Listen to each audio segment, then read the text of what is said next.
On February 9, 1950, Senator Joseph McCarthy gave a speech claiming he had the names of 205 communists working in the federal government. This speech was the start of a series of witch hunts and paranoia against communists. This event would later be known as the Red Scare, although communists were not the only group believed to be threats to the government. Homosexuals must not be handling top-secret material. Homosexuals were seen as threats who went against the traditional American values, making them a main target of discrimination. There may be some here today that will be homosexual in the future. They can be anywhere. We ought to know we've arrested all of them. McCarthy's speech is talking about communists and how they were infiltrating the government, caused a paranoia, and led to people believing homosexuals were unfit for civil service. The Lavender Scare was a period in history filled with mass firings and investigations of gay government employees that lasted from the 1950s to the 1970s. This led gay Americans to come together, creating a strong community, gain visibility, and fight back against discrimination, helping them break the societal barriers put on the community. Before the events of the Lavender Scare, homosexuality was not accepted, but it was also not obsessed with attacking people. Homosexuals were mostly neglected until the 1930s, where morality, as the government defined it, was cracked down by the police, and in the 50s it got even worse. The events of the Lavender Scare were started with the Pervert Elimination Campaign of 1947, where the police were trying to crack down on gay cruising in Lafayette Park. The people who were caught having same-sex relationships were arrested and could be fined. In the next 2 months, 200 more were arrested and another 500 detained. Because of all of the arrests, Congress passed the Sexual Psychopath Law, which increased fines and penalties, defined offenses, and made it so repeated offenders could be sentenced to mental hospitals. Around the same time, McCarthy gave a speech launching the Red Scare, and in his speech he said, "Practically every active communist is twisted mentally or physically in some way. Due to the fact that at the time homosexuality was seen as a mental illness, Senator McCarthy deemed them as more vulnerable to communist influence and convinced Americans that they were a security threat." President Harry Truman's later Executive Order 9835 allowed the firing of employees who served a threat to national security, and homosexuals thought to be susceptible to blackmail or a security risk. McCarthy explained the reasoning for this. "We're not disturbed by them because of their morals, but because they are dangerous to this country." From late March to May of 1950, Senator Kenneth Weary and Senator J. Lister Hill undertook the first investigation. The two men alone made up a subcommittee of the subcommittee on appropriations for the District of Columbia. The senators heard testimony from Lieutenant Roy Blick, head of the D.C. Metropolitan Police. Blick claimed that 5,000 homosexuals lived in D.C. and that more than 3,500 of them were federal employees. At the end of their investigation, the committee found that terminated homosexuals were not being tracked effectively and that they could easily be rehired in other departments. So Congress approved a second, larger investigation known as the Huey Committee. The Huey Committee, started by Senator Clyde Huey, intensified the Lavender Scare when he started in his committee in June of 1950. The Huey Committee conducted a wide range of interviews, including those of medical professions and detecting homosexuality and if homosexuals were stable enough to work in government.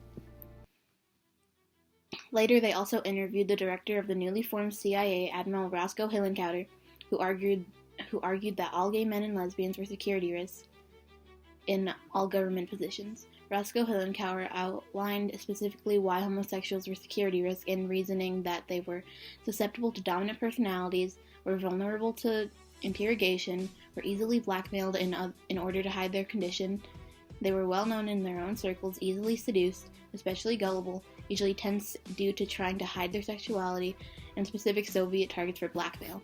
A major point the Huey Committee found was that homosexuals could not even hold low-level government positions because one pervert brings other perverts, leading to a government inside government.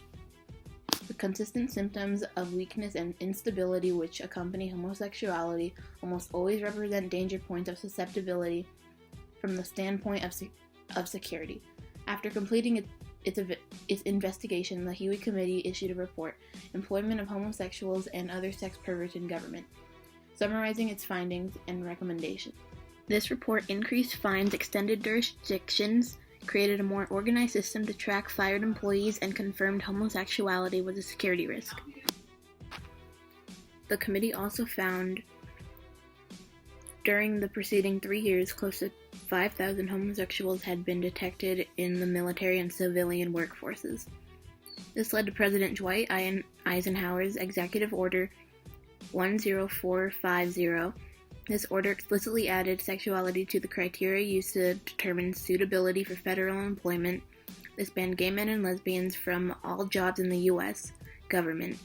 Between the 1950s and 1970s, an estimated 5,000 to 10,000 federal employees lost their jobs, causing poverty, public humiliation, unfulfilled dreams, and multiple suicides. This would later be known as the Lavender Scare, a combination of the common term for homosexuals, Lavender Lads, and the Red Scare. During this event, the U.S., trying to prove its power in the face of communist threat,